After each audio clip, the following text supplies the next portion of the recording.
कहानी का नाम भूतिया पीपल का पेड़। एक बिछड़े हुए गांव के बाहर एक बूढ़ा पीपल का पेड़ था। वो इतना विशाल था कि उसकी जड़ें जमीन को चीरती हुई बाहर निकल आई थीं। पूरे दिन वो आम पेड़ों जैसा ही लगता, लेकिन सूरज ढलते ही उस पीपल के पेड़ के आसपास अजीब सी खामोशी छा जाती। कोई पक्षी वहां रात नहीं बिताता था, न ही कोई जानवर उसके पास आता था। गांव वाले कहते थे, सूरज डूबने के बाद उस पेड़ के नीचे मत जाना, वहाँ कोई भूत रहता है, पकड़ लेगा।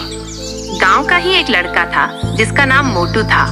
उसे इन बातों पर बिल्कुल यकीन नहीं था।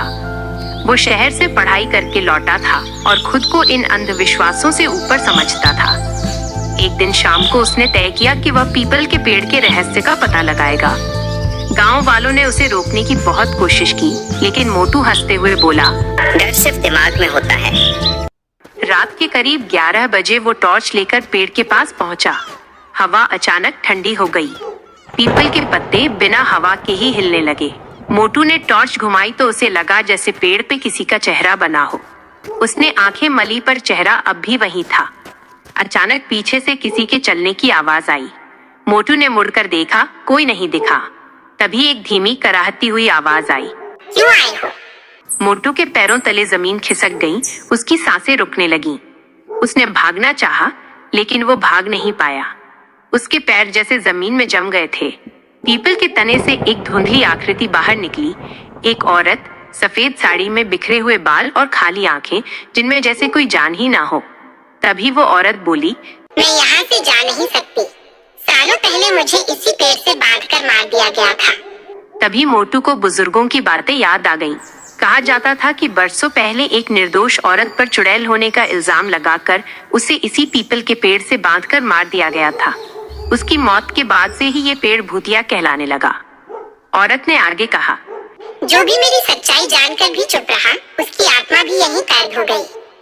पेड़ के चारों ओर सैकड़ों परछाइयां उभर आईं। मोटू का दिल जोर जोर से धड़कने लगा। तभी मोटू रोते हुए बोला, मुझे माफ कर दो, मैं सबको सच्चाई बता दूंगा। अचानक तेज हवा चली, टॉर्च बंद हो गई और सब कुछ अंधेरे में डूब गया। सुबह जब गांव वाले पीपल के पेड़ के पास पहुंचे तो मोटू वहां बेहोश पड़ा था। होश में आने के बाद उसने पूरी कहानी गांव वालों को बता दी।